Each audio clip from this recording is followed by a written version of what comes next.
So, folks, I wanted to talk to you guys about a TikTok that I saw. Wait, before you click away, let me talk about it a little bit, okay? Oh, okay, cool. I just found this video fascinating. I watched it several times today, and I want to share it with you guys because it's genuinely fascinating to me what kind of mental effect is going on. And I think that what you're about to see, well, you know what? I'm going to try not to kind of give you guys any preconceived ideas. Let's just jump right into it. Are you gay or straight? I'm straight, man. Do you think other people would think that? Of course, yeah. Do you think this guy is gay or straight? I think that nigga gay. What makes you say that? I don't know, that's just the vibe he gives off. Are you gay or straight? I'm not gay, I'm straight. Do you think other people would think that? Yeah, they think I'm straight, yeah. Do you think this guy is gay or straight? I get probably DL. Oh, for real? What makes you say that? I don't know, he don't give off gay. Are you gay or straight? I'm straight. Do you think other people would think that? Yeah, that nigga low-key look gay. I can't even count. What makes you say that? Just the way he look. Are you gay or straight? No, I'm straight. This was fascinating to me. I have a question. Who gives a fuck? Well, that's the fascinating thing about it, right? No one really should give a fuck about this, right? But what you're seeing in action, in my opinion, is the mechanism by which heteronormativity is policed. You know? It's the method by which, people try to establish their own straight credentials by trying to throw someone else they know nothing about under the bus, right? Like when they are shown a picture of someone and asked, is this person gay or straight? To them, it feels like a reflection of perhaps who they are. And so instead they're just like, well, you're asking me the question, so obviously they must be gay, and I'm very straight, so, I can't, they just can't be straight. There is a mechanism here that has, I think, a lot of implications for, how men relate to other men, right? We have a bit of the power of suggestion here, but we also have gender policing. We have, sexuality policing, right? And what I think is really interesting here is that each one of these guys is like, well, I'm straight. Everyone would see me as straight. But then when you pose the question, all these guys said that other guy was gay. Straight men, yeah, that's the thing. Exactly, Max Danger. Straight men see being gay as a negative. It's why, still to this day, a lot of straight, teens, straight, young guys will just call things gay, I was out on a walk, just a couple days ago, and I heard, some teens being like, what are you, gay? In order to, try and get, one of their friends to, do something with them. And, this is a very prevalent idea, a homophobic idea, of course, in our society. And so there is an element here of trying to police people into being the status quo, And I find it fascinating. I find it fascinating how, the homophobia and heteronormativity of my youth has been transmitted to future generations, and how seeing that replicate, which is what's happening here, right? And I have no reason to believe any of those guys are gay. I don't know what any of their sexualities are, don't know much about them. But what's interesting is how they are publicly engaging, right? Because they are doing what they are doing a performance. This is someone they don't know. They're being asked a question, they're being put on the spot, and they are giving an answer that they feel protects themselves in the eyes of society, to generalize. And I think that's really interesting. I think it is a really interesting phenomenon. Jack, you gay? It's true, I am gay. I'm bi. Nah, Hillary Duff is cool, Ponderous Nerve. Hillary Duff has been an ally for a very long time. Why are you gay? Sometimes I wonder if the apparent spike in queerphobia isn't due to people now being more likely to realize they're queer and become defensively queerphobic to avoid detection by the straights. I mean, I think that's part of it, right? Like, there is an aversion to having even the conversation of like honestly engaging in any of these questions or having any kind of introspection about the question. Like, it's fascinating. It's fascinating. Like, obviously, a lot is going on in this clip. Let's watch it one more time. Are you gay or straight? I'm straight, man. Do you think other people would think that? Of course, yeah. Do you think this guy is gay or straight? I think that nigga gay. What makes you say that? I don't know. That's just the vibe he gives off. Are you gay or straight? I'm not gay. I'm straight. Do you think other people would think that? Yeah, they think I'm straight, yeah. Do you think this guy is gay or straight? I get like probably DL. Oh, for real? What makes you say that? I don't know, like he don't give off gay. Are you gay or straight? I'm straight. Do you think other people would think that? Yeah, that nigga low key look gay. I can't even cop. What makes you say that? Just the way he look. Are you gay or straight? No, I'm straight. Like, there's just something so interesting that happens, I think. Especially on the second guy here, right? Think this guy is gay or straight? I think that nigga gay. What makes you say that? I don't know. That's just the vibe he gives off. Are you gay or straight? I'm not gay. I'm straight. Like, there's a defensiveness in like the posture, and frankly, I think the act of questioning their identity is bringing out this defensive posture from each one of these guys, right? And like, I think part of it is because almost all heteronormative guys have never really been questioned about their identity, have never really like asked themselves, are you straight or gay? They've just kind of been coasting on momentum.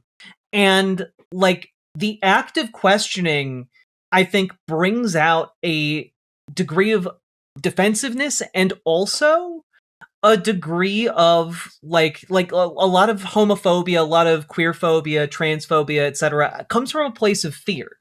It comes from a place of discomfort. And most people who are kind of hew closely to the status quo, they don't want to like sit with that discomfort. And it's one of the reasons why a lot of cis men in particular are deeply uncomfortable at encountering the existence of trans women, people like me, you know? Because trans women exist. What makes them men, right? Like, what makes cis men men? If trans women can exist. Like, if it is as simple as like identifying as a trans woman, like, that opens some really like unfamiliar and uncomfortable territory for a lot of cis men. They don't want to deal with it. And as a shorthand for dealing with it, they embrace transphobia, you know? Yeah, it makes them feel unmasculine because their assumptions about masculinity are being challenged by the very existence of trans women, right? And I think in a similar way, this is also making them feel unmasculine because for a lot of these guys, their concept of masculinity is tied intrinsically to straightness, right? Like, these guys have defined their manhood on being straight, on desiring women. And when they are asked if they are gay or straight, they have an inherent understanding of gayness as unmasculine, as if they are being unmanned. I think a lot of them wind up kind of gravitating towards homophobia as a way to try and protect their idea of what it means to be a man. You know, in a lot of cases, you know, that's so gay in straight circles is used as like another word for effeminate or unmanly. And like, none of these guys, I mean, I think if you ask these guys, do you think like gay men can be manly? I think they might all say yes. But there is like another understanding below that where like the way they conceive of gay people generally is as effeminate, as like less masculine, and ultimately like a, I don't know, like a challenge to their idea of what it means to be a man. That challenge they meet with hostility. And yeah, but that is the thing. There are masculine gay men who are attracted to other masculine men. There's nothing more masculine than that.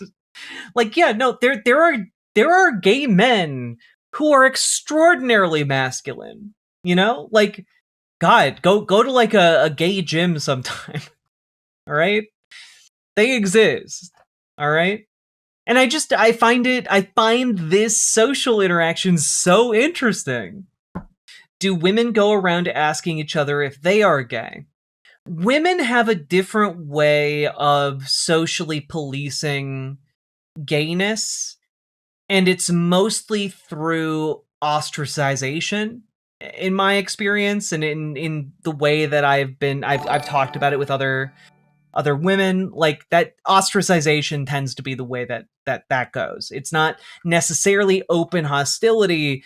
It's more like, well, Stacy found out that I'm a lesbian, and so Stacy just stopped talking to me after that, and never invited me to hang out with her and her friends again. It's there's like it's a different manifestation of policing. Also, Sake Tanuki, thank you for the 5 tier 1 subs, very much appreciated. What is this? Oh, he said, who the f*** do that at me? Who did it? Raiden, show me. Raiden, show me who did it. She kind of bad, though. Is that Frost?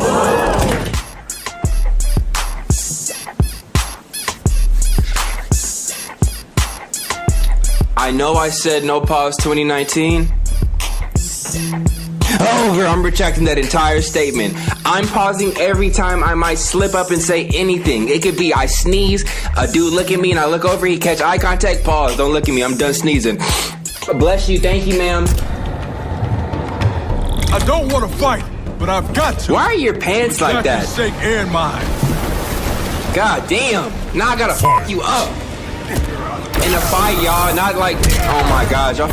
I mean, like, that's, like, we're seeing it play out for this guy exactly. Exactly.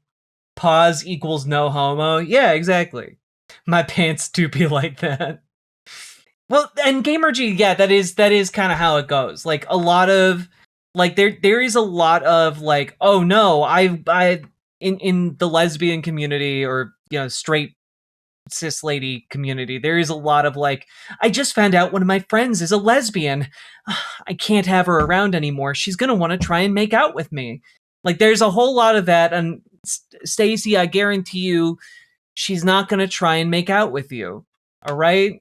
She's into like some kind of she's into a different kind of lady than you. Okay? You are painfully straight, Stacy. You have nothing to worry about. They had us in the first half, not gonna lie.